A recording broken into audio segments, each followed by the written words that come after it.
Hi Horizon First Grade. Thank you for having us here today. We are so excited to be with you while you use your own creativity to do some drawing and some art. We're bringing to you something that's called Artrageous, but it's really just like Art Smart, except instead of focusing on an artist, we're going to focus on the ABCs of art. So you guys know the ABCs of how to read and the 1, 2, 3s for math. And I bet you didn't know this, but you know the ABCs of art. They're called the elements of art. And the most basic one is line, shape and form, and color. These are the three basic ABCs of art. And there's certainly others that we're going to go over in other sessions. Line is what we're going to study today, and line has a beginning and an end. Shape and form can tell us so much in a drawing or illustration with circles and squares, or sometimes if you do a cloud, or if you do a leaf or heart. And color tells us so much. It's a very good ABC of art because it tells us if something might be warm or cool. It gives us a feeling for that, and it can lead us in direction with shading and other cool things. So we're going to work on that today. We've handed out for you a sheet with so many different lines on it. We're going to practice these lines today in our project. Lines can be of all different direction and they can have different shape to them.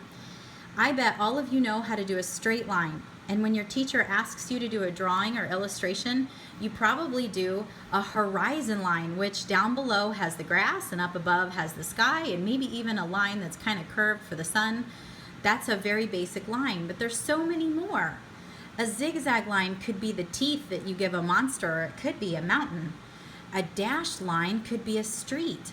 I like this line that says clouds because it could be clouds, but it could also be water, like waves.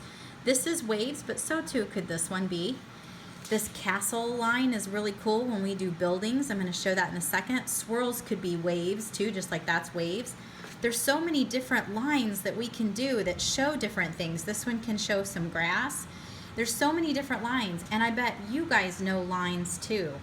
If there's a line that you know of that's not on this piece of paper that you want to do, that's great. Please tell your teacher and go ahead and draw it on your project today. I can't wait to see it. That's what's so fun about art. So what are we going to do today? Well, today we've got paper and markers and crayons. So here's an example of sometimes your teachers will say, can you guys draw me a picture of what you did this weekend? And then we're going to write a story about it. Well, here's an example of a drawing that this is grass. It's just a line across. And it looks like a couple of tall buildings and maybe a dad and his son or a brother and his son. And then here's the sun that's been drawn up on the side. So this is a good illustration of maybe what the story is going to be about. But we're going to take this illustration a little further because I bet there was a lot more to see than just this when you went to the city. Here's an example of what we're going to do today. So you're going to get a piece of paper and we want you to draw 4 lines, 4 different lines, or they can be the same, but we would like you to try to draw 4 different lines.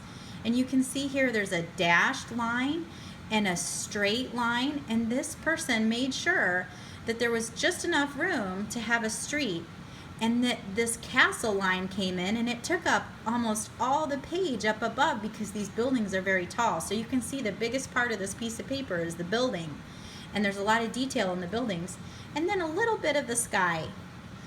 So when you do your drawing, you want to make sure that you space your lines out so that you have room in your drawing for when you do your details. So the first thing you're going to do, you can use a pencil, but you're going to draw your 4 lines. Then you're going to outline them with the marker. So a dashed line, straight line, and then your castle line or building line, and then your clouds, you're going to outline them with a marker. Once they've been outlined with a marker, just like this, and you can see them really good, then you're going to do your detail drawings. So you're going to do detail in your drawings, and you can just do some shapes for windows. If you want to do something more simple, you can just do a row of straight lines for your windows. That works too. Then you're going to put in maybe a door. And when you're done with that, then your next step is shading. So that's what the crayons are for. So the markers are for outlining and making things bold. And shading, the crayons are for shading. It gives it a little bit more dimension, which is kind of fun.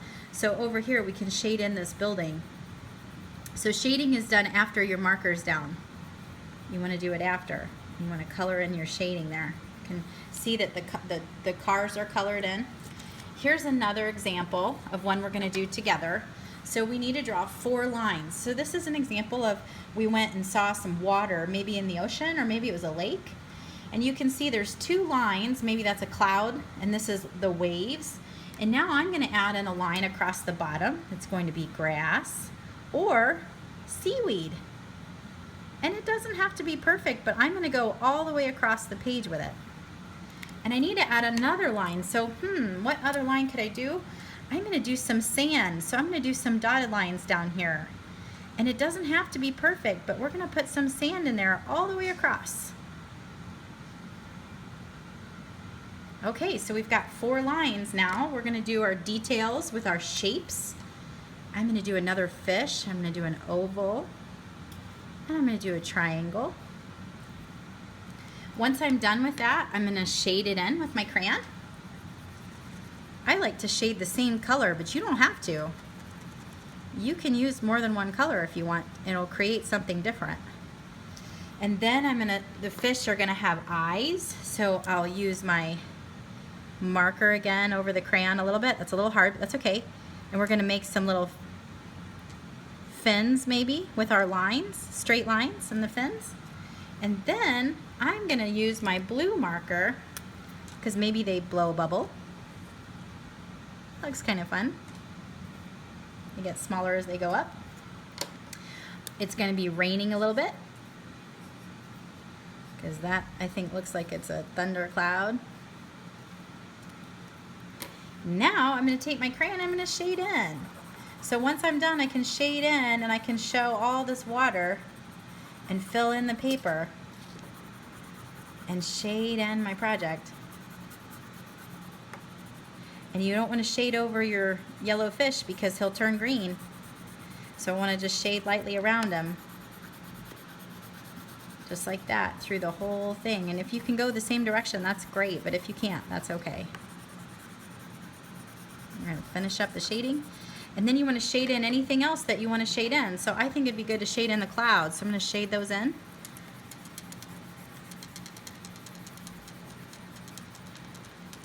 I'm almost done. And then at the bottom, I'm going to color in a little bit my grass or seaweed. Ooh, even if I go over that yellow, it kind of turns it like a lime green. That's kind of fun. And there, I'm done. And I'm going to leave this white because this is just some of the air that I'm going to leave. And I've got my 4 lines and some design. That's all we're asking you guys to do today to have fun with this. If you get that picture done and you want to do another one, there's another piece of paper. And if you love these lines and you want to practice lines with your marker, you're more than welcome to. That would be great. So you can take this piece of paper and space out your lines however you want to do them. Maybe this line is going to be a wave line. That's a fun one to practice.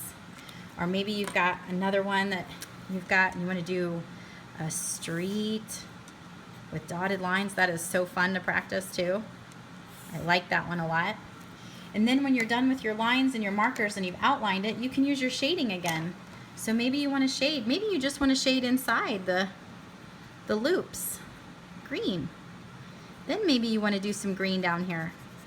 Whatever you want to do, you're welcome to practice. The colors are for shading, the crayons are for shading, and the markers are for outlining bold. And that brings so much to the design. You guys can have fun with these lines and shapes and work on your details. If you have any questions, feel free to ask your teacher or the